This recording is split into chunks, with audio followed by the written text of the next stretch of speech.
Assalamualaikum warahmatullahi wabarakatuh. Selamat siang, salam sejahtera bagi kita semua. Yang terhormat Ibu dosen, yaitu Ibu Indah Purwandani MKom, dan teman-teman semua yang tidak bisa saya sebutkan satu persatu namanya.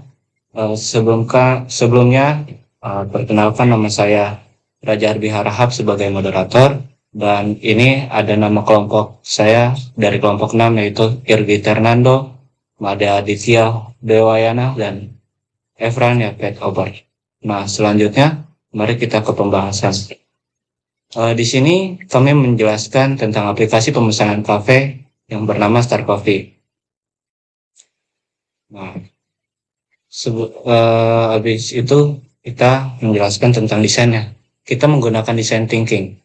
Sebagai perancang dengan pendekatan design thinking, kami fokus pada pengembangan aplikasi pemesanan kafe yang ramah pengguna dan intuitif. Nah, langkah pertama kami adalah memahami kebutuhan pelanggan serta pemilik kafe melalui penelitian yang mendalam, termasuk wawancara dan survei.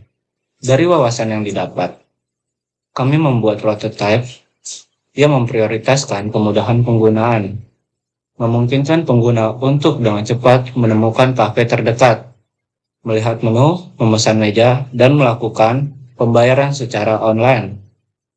Proses interaktif yang melibatkan umpan balik dari pengguna membantu kami menyempurnakan fitur-fitur aplikasi untuk memastikan pengalaman pemesanan yang mulus dan memuaskan bagi semua pihak. Nah, di sini ada tahapan design thinking. Yang pertama ada empathize, yang kedua ada define, yang ketiga ada ideate, dan yang keempat ada prototype, dan yang terakhir ada test. Nah, yang pertama itu empathize. Pada tahap ini, kami melakukan pengumpulan data melalui kuesioner dengan beberapa calon pengguna yang mencakup barista, pelanggan kafe, dan pemilik kafe. Tujuannya adalah untuk memahami kebutuhan, kesulitan, dan referensi mereka dalam menggunakan aplikasi penjualan kopi. Beberapa temuan kunci dari wawancara ini adalah ada 3, yaitu pertama ada barista. Mereka menggunakan sistem yang memudahkan mereka untuk memproses pesanan dengan cepat dan akurat. Dan yang kedua ada pelanggan. Mereka menginginkan antar muka yang sederhana dan intuitif untuk memesan minuman dan makanan dengan cepat. Dan yang ketiga ada pemilik kafe. Mereka memerlukan fitur pelacakan penjualan dan stok yang mudah diakses dan dapat diandalkan. Nah, materi selanjutnya itu dibahas oleh teman saya, yaitu Irgi Ternando. Baik, saya Irgi Ternando akan melanjutkan pembahasan sebelumnya. Di sini kita masuk di define. Dari sini kami menyusun problem statement yang menjadi dasar dalam merancang solusi. Bagaimana kita dapat merancang sebuah aplikasi penjualan yang memudahkan barista dalam memproses pesanan, memberikan pengalaman pengguna yang menyenangkan bagi pelanggan, dan membantu pemilik kafe dalam melacak penjualan dan stok. Berdasarkan hasil wawancara dan observasi, kami merumuskan beberapa masalah utama yang perlu dipecahkan. Yang pertama yaitu pengguna membutuhkan antarmuka yang mudah digunakan dan intuitif. Yang kedua, pelanggan ingin memesan lebih dari satu jenis produk, termasuk teh dan roti, dengan mudah. Yang ketiga yaitu pemilik kafe ingin melacak penjualan dan stok dengan efisien. Lanjut. Berikutnya adalah ideate. Pada tahap ideate, kami melakukan sesi brainstorming untuk menghasilkan berbagai ide yang dapat mengatasi masalah yang telah diidentifikasi. Beberapa ide yang muncul antara lain, yang pertama, desain antarmuka yang intuitif. menyederhanakan navigasi dan tata letak agar pengguna dapat dengan mudah menggunakan atau menemukan dan memesan produk. Yang kedua, menu produk yang lengkap, menyertakan kategori untuk kopi, teh, dan roti, sehingga pelanggan dapat dengan mudah memilih produk yang mereka inginkan.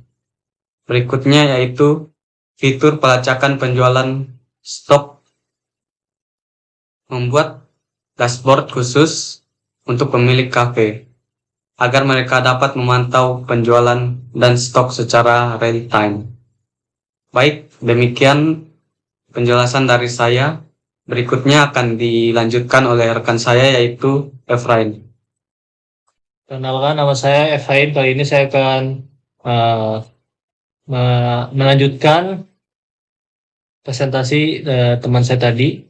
Kali ini saya akan menjelaskan tentang sketsa yang kelompok kami buat dari sini. Di sini masing-masing kelompok kami membuat masing-masing sketsa. Lalu untuk prototype, kami menggunakan Figma untuk membuat prototype, untuk membuat fitur-fitur utama untuk lebih mudah diidentifikasi.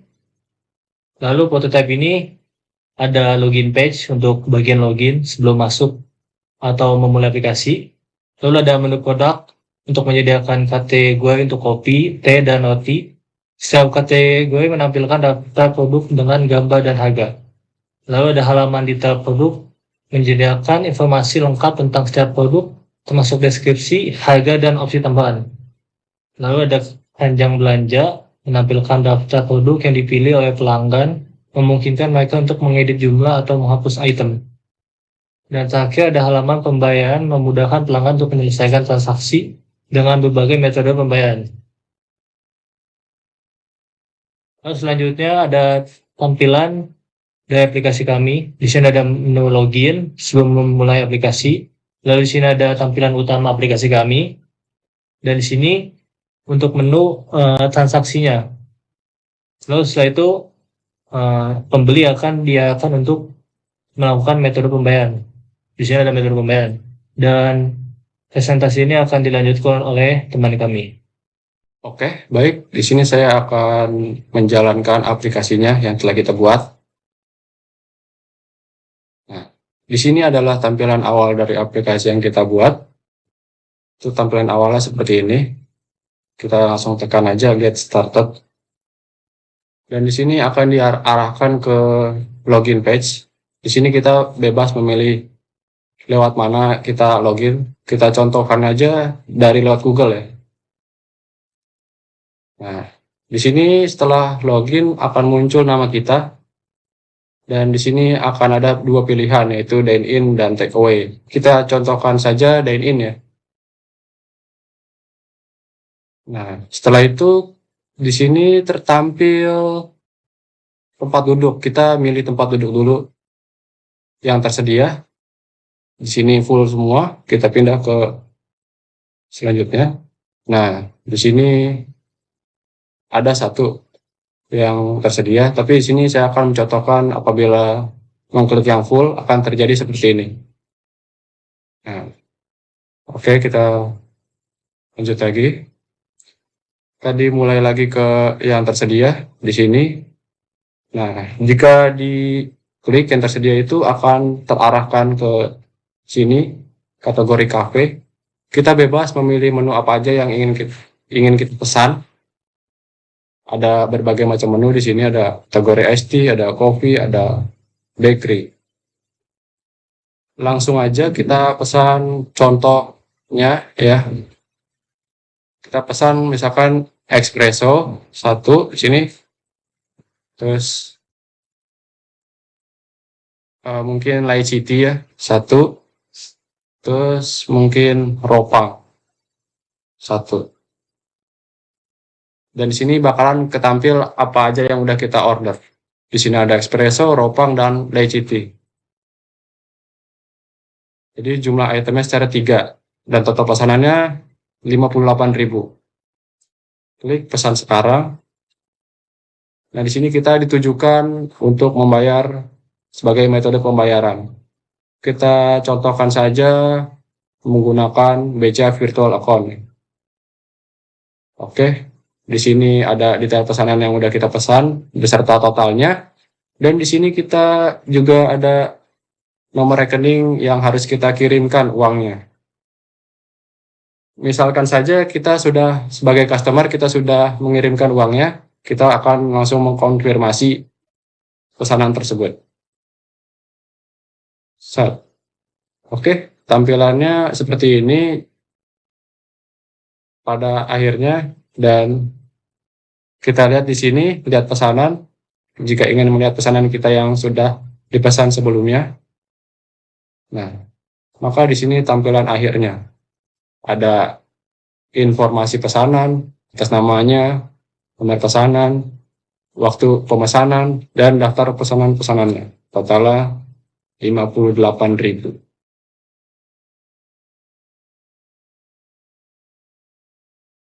Oke, mungkin cukup itu saja ya. Sekian dari saya. Mungkin saya akan tutup untuk membacakan kesimpulan dari persentase kali ini. Oke, kesimpulannya, secara keseluruhan, aplikasi pemesanan kafe memiliki potensi yang besar untuk meningkatkan pengalaman-pengalaman dalam mengunjungi kafe.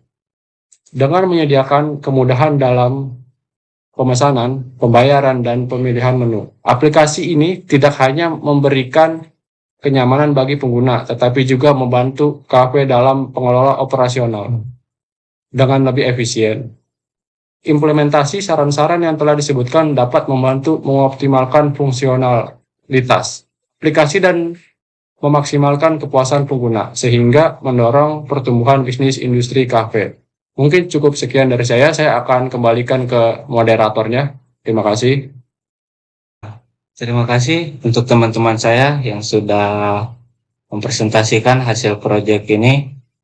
Dan terima kasih untuk teman-teman yang sudah memperhatikan dan mendengarkan dari kelompok kami.